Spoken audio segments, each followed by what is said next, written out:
If you clicked on this video, there's a pretty good chance that your life feels like a race you didn't really want to sign up for. Every day, you wake up, you rush through the day, and by the time you finally stop, it's late. It is literally time to go to sleep, and then do it all over again. You tell yourself they're gonna do it tomorrow, but tomorrow ends up looking exactly the same. There's no time to work on your goals, no time to work on yourself, and sometimes it even feels like there's no time to breathe.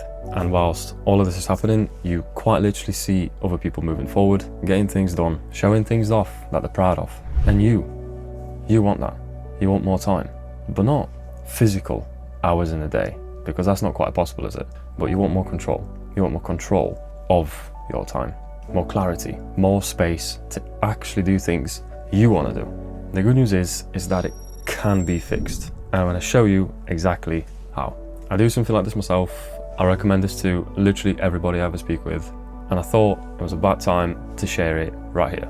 I'm not going to give you some, wake up at 5 a.m. and hustle hard speech. That's not what this is about whatsoever. This is not about working more or harder. It's about working smarter. So for the first step, I want you to order your time brutally. For the next 7 days, write down exactly what you're going to do, hour by hour or 30-minute by 30-minute increments. And to make a timetable of sorts, you can literally get ChatGPT to do it for you if you can't be asked to yourself or you just don't have the time. So here's the prompt on the screen right here that you can use. Obviously, you just alter the timings to suit you. You might be on an afternoon shift or a night shift, whatever. So that needs to be done by yourself. And it will look roughly like this. So this will be the morning and this will be the evening/night. When you fully audit your time, you're gonna be shocked at just how much of it gets wasted on mindless scrolling or doing things that don't actually do anything for you. Essentially, your time just disappears into nothingness. Awareness is everything when it comes to tracking your time. For step number 2, you're gonna identify your non-negotiables, because there are things that genuinely matter, work, sleep, hobbies, relationship, family. Those things are kind of like your non-negotiables. Write them down and put them into blocks in your week. And I want you to treat them like appointments that you just cannot miss. If you're not sure on how to do this, I actually made a video about this already, and it's essentially about assigning the energy levels and the meaning levels to every single task that you do. So an example could be high meaning, low energy, could be your passion, and high energy, low meaning could be something like getting in an argument with a stranger in a supermarket because of whatever random fucking reason. One actually does something for you, one really doesn't, and it costs you your valuable energy. So I'm gonna put that video somewhere up on the screen here if I can, and if not, I will also leave it down in the description below. So whilst you're making your timetable, you can give that a watch, and when you put both of them together, hopefully it will make more sense. For step number 3, I want you to use time blocks with intention, okay? Most people go about the day reactively, responding to messages, calls, and distractions as they appear. You need to decide ahead of time what each block of your day is going to be dedicated to. Monday to Friday, for example, most of our time is going to be for work, but that's fine because that's that time block every single day. But for example, on the weekends, you can spend mornings to carry out deep work, afternoons for meetings, seeing people, running errands, and in the evenings, you can use that for rest. Or you can switch it however way you want. That was just a rough example. But the idea is that you dedicate blocks of time to doing a set thing. The more structure you have, the more clarity you're gonna have.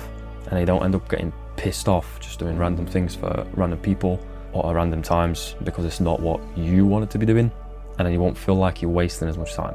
Don't get me wrong, sometimes things just happen because, I don't know, if your crazy neighbor put your window through, you're probably gonna have to sort that there and then. You can't just leave that be. So then there's a chance that your restful evening is not gonna be as rested. But that's obviously an extreme example and it only happens sometimes.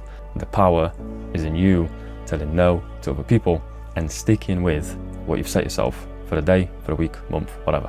For step number 4, I want you to protect your focus like it's gold, because you could have the best plan in the world, everything bang on, but it won't work if you allow yourself to get distracted. When it's time to focus, I want you to silence notifications, maybe even place your phone in another room.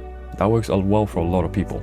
Or turn off that stream or your background show that's constantly running, and then just commit, okay, to whatever it is that you're doing or need to get done.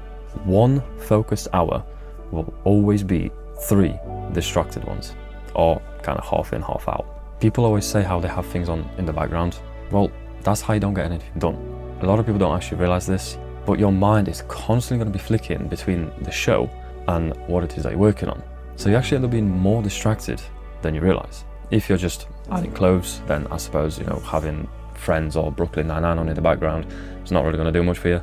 But if you actually need to make something, you need to write a script for a video, you need to create a new design for a piece of clothing for your brand, you need to come up with a social media strategy, you're going to get distracted. You have to focus on that one thing.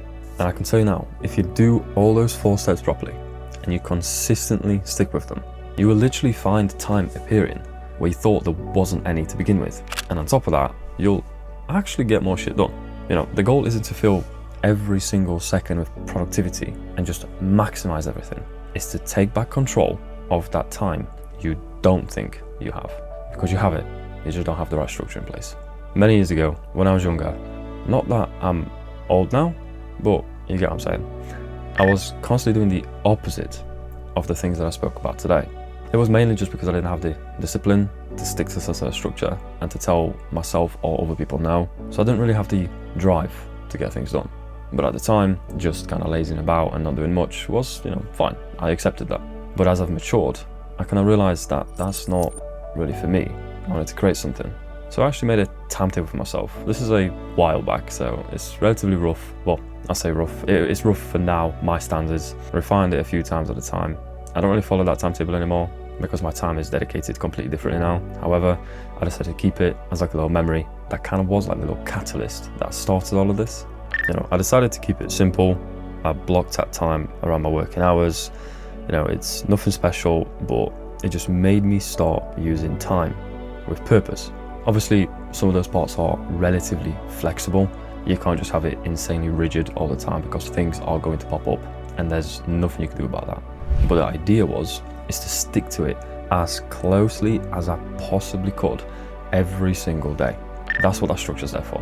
Not to follow it minute by minute, but to stick to it as close as you can. So you can keep saying, I don't have the time, or you can just take control of it. The choice is yours, really. Because like I mentioned, time itself isn't the problem, your structure is. So just start by auditing your week. Block out time for your non-negotiables. Protect your focus as much as you possibly can. Do that and you will be amazed at how much time opens up for the things that you've been putting off. The goal isn't to become a machine. The goal is to live with intention. And thanks to that, you can have more time for the things that actually matter. And as always, I wish you the best of luck. I will see you next week. Bye bye.